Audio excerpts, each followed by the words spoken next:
అయితే ఈ మధ్య కాలంలో సుమారు ఒక 15 ఏళ్ల క్రితం జరిగిన ఒక చిన్న సంఘటన గుర్తుకొచ్చింది కనుక చెప్తూ ఉన్నాను. మద్రాసులో ఒక కుర్రవాడు ఫైనాన్షియల్ గా పెద్ద ఏమీ అని ఎదగలేదు. అతని పని ఏమిటంటే స్క్రీన్ ప్రింటింగ్ అని అప్పుడు ఉండేది, ఇప్పుడు ఇంకా టెక్నాలజీ మారింది. ఆ స్క్రీన్ ప్రింటింగ్ లో అతడు నాస్తికుడు బేసిక్ గా. కానీ ఏం బుద్ధి పుట్టిందో గాని ఆదిశంకరుల యొక్క చిత్రాన్ని ఆయన గీసి స్క్రీన్ ప్రింటింగ్ చేద్దాం రెడీ చేశాడు. ఇంకా ప్రింటింగ్ పూర్తి చేయలేదు, డిజైన్ మాత్రం పూర్తి చేశాడు. కొంచెం రిలాక్స్ కోసం బయటకు వచ్చి తన సైకిల్ ఉండేది, ఆ సైకిల్ పంచర్ వేసుకోవడానికి రోడ్డు పక్కన ఉన్నటువంటి షాప్ దగ్గర నిలబడ్డాడు. అతడు గీత గీసాడని ఎవరికీ తెలియదు, వాడే పెట్టుకున్నాడు తన ఇంట్లో.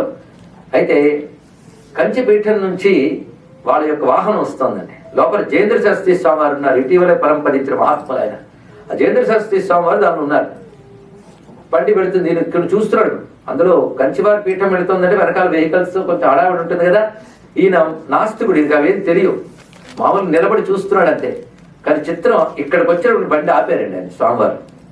ఆపి కిటికీ తెరిచి రా అని పిలిచారు. నన్న చుట్టూ చూశాడు అతను, ఎందుకంటే అనామకుడు, ఇతను ఎవడు పిలుస్తాడు, నన్న అంటే నిన్నే అని పిలిచాటండి. రాగానే ఆశ్చర్యపోయాడు అతను. తన చేతిలో పటిక బెల్లం వేసి, నీ ఇంట్లో గీసి ఉంచినటువంటి ఆదిశంకర చిత్రాన్ని ప్రింట్ చేసి 10 మందికి ఇవ్వు, అది ఎవరింట్లో ఉంటే వారికి క్షేమం కలుగుతుంది, నీకు క్షేమం కలుగుతుంది చెప్పి బడి వేసి వెళ్ళిపెట్టాడు. నేను అవాక్ అయిపోయాడండి. జరిగిన ఘట్టం ఆ వ్యక్తి నాకు చెప్తే తెలిసింది. అప్పటి నుంచి అతను బ్రతుకు మారిపోయింది. మొత్తం మారిపోవడమే కాదు, అతను ఉన్నత స్థాయికి వెళ్ళాడు. అతని పిల్లలు కూడా కంచిపీఠాల్లో చదువుకుని బాగుపడ్డారు. అంటే శంకరుల యొక్క చిత్రపటానికి అని చరిత్రకి ఇటువంటి